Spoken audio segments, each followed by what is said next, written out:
Welcome back. It's Wednesday, which means we get to visit with our friend Michael Babcock at TMZ to get the scoop on today's hottest stories. Good morning, Michael. We just want to talk about your hair. All day long. You know we love your hair. We do. We were joking in the commercial that if you had your hair here in Missouri with all of our rain, it would never hold up. But I disagree. I have so much hairspray in here. I think I could make it untouched. Maybe I just need more hairspray or something. Yeah. But I want to ask you, Michael, because it feels like he must have a bump under there, like you know, one of those bumpers that you just put your hair over it. Like Snooki. Yeah. Snooki had to bump it. Yeah. What's the truth? What's the truth about Michael Babcock's hair? All right, we love your hair. There's nothing. It's all me. We're going to do a tutorial. Okay. We digress. Yes. But, okay, come on. I mean, everybody's talking about Johnny Depp, Amber Heard. It's almost over.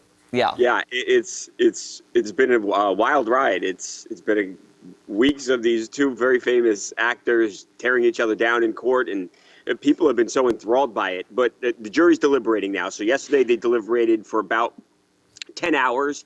Obviously have not reached a conclusion yet. They actually, at one point, had asked for clarification on one specific question that they had. Obviously Johnny Depp suing for defamation here. There are 3 specific stories that he felt defamed him, and one of those happened to have been a op-ed that Amber Heard wrote for the Washington Post, and they had a question about that article. So for a moment, you thought something was happening because the judge was on the bench, and you said, what's going on? Have they already reached a decision? But no, it was just a question, and they go back to deliberating today. Okay. I'm just curious, though. Let's say Depp wins defamation. I mean, It doesn't feel like there's going to be a real winner because from this trial, they both kind of just, it's a mess, it's chaos, they'll never be the same. Things, Jeremy.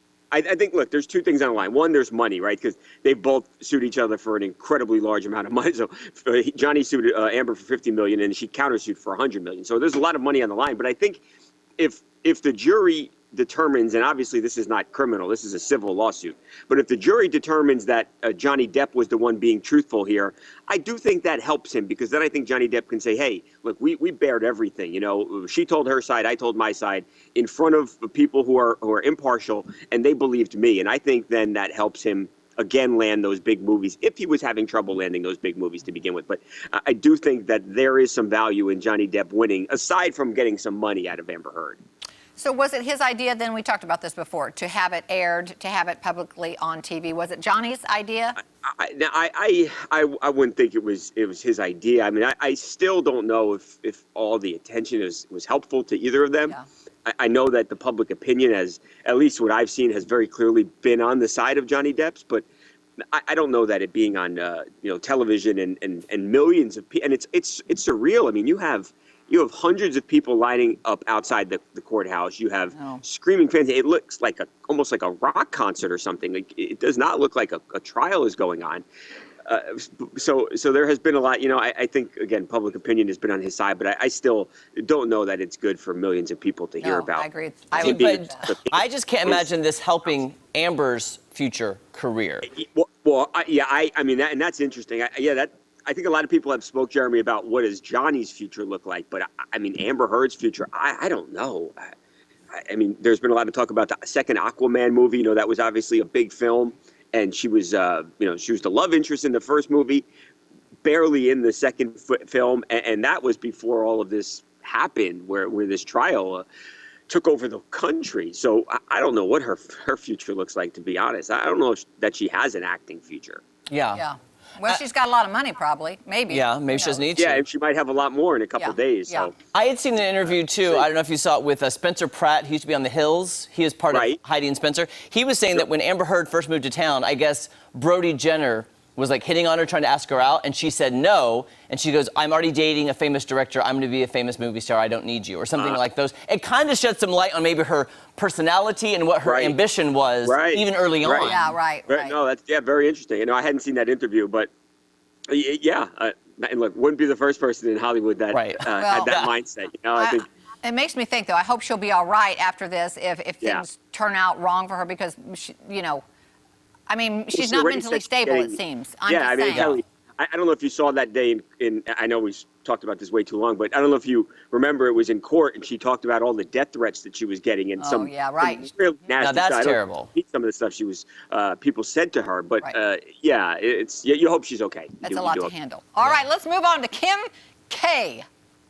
So this is funny. So Kim Kardashian, she is a sponsorship deal, whatever you want to call it, with Beyond Meat, the plant-based meat people, right? So they put out an ad, and it's a fine ad. She said, it's funny, the Beyond Meat is using my best asset, my taste, and she never eats the food on camera, though. That's the thing. So it's a commercial. You see her chewing, but you never see her actually take a bite of the food. So all of these people on the internet are saying, you didn't eat the food, you don't like it, and all this, dare I say, conspiracy theory emerged from the Beyond Meat commercial. So now Kim has posted all these videos from the set of her actually eating the food, and sure enough, she has a tender, she has a burger, though she takes the bun off, sausage. So she had eaten a whole array of meats there to prove that yes, she does like the Beyond Meats product, and no, she did not kind of avoid eating the product to film the commercial.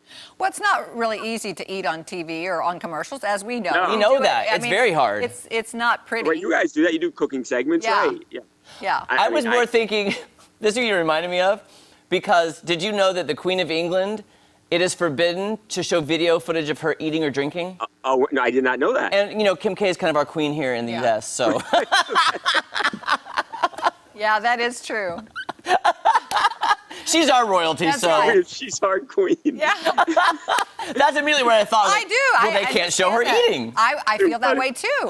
I don't want people to watch me eat either, but we got to try our own food. Michael, you should see Right, Kelly takes very, very small bites on camera because it's very awkward to talk with food in your mouth, and it's, When you're off camera, do you then eat it quickly, Yes. Kelly? Oh yeah, but there's very little time between segments, so Right. No, I people know. say you guys are eating all the time, but we're really not. I devour it, Michael. I inhale it. As soon as we go to commercial, I'm anything. inhaling.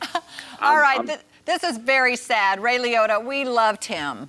Oh, me too. So did I. Yeah. So obviously last week Ray Liotta, tragically, completely unexpected, he passes away while he's shooting a film in the Dominican Republic, and people devastated. People from his hometown, very, very upset over the news. So he grew up in New Jersey, a place called Union Township. So he was born in Newark, but then he grew up in Union Township, and they want to do something. So they are trying to figure out different ways to honor him. Now, we talked to the mayor. The mayor said, look, we want to let the family grieve. That's most important. But we certainly do want to honor Ray Liotta, somebody we were so proud to have, come from this area. So they're thinking about possibly naming a baseball field after him because, of course, he played a role in Field of Dreams. So it will kind of be an ode to that film and to Ray Liotta. So a number of different things that they're looking at doing. But they're sad, and I think many, many people are. He was a wonderful actor. Great guy. Michael, it was great. And I was watching TMZ Live yesterday, and I saw them show that selfie, like one of the last selfies he took. Harvey was talking about with Charles, and it was really cool to see that. But I was like, oh man, that was probably his last selfie. Right, just so sad. last photograph. It shows you just never know. You never know. You never know. He's there with his fiance. He's got big plans for the future, and then that's it. It's sad. Very it's just, what sad. can you say? Michael, thank you so see you, much. Michael. Good to see you. We'll look for that tutorial, okay? Yeah. I'm going to go film it Okay. tomorrow. Tutorial. You can catch TMZ weekdays at 5 p.m. and TMZ Live weekdays at 2 p.m. And up next, are you ready for this? We're going to meet a lovely lady from West Plains who is actually on You Bet Your Life with Jay Leno, and she's here to tell us all about it. Sharon is here. We'll be right back.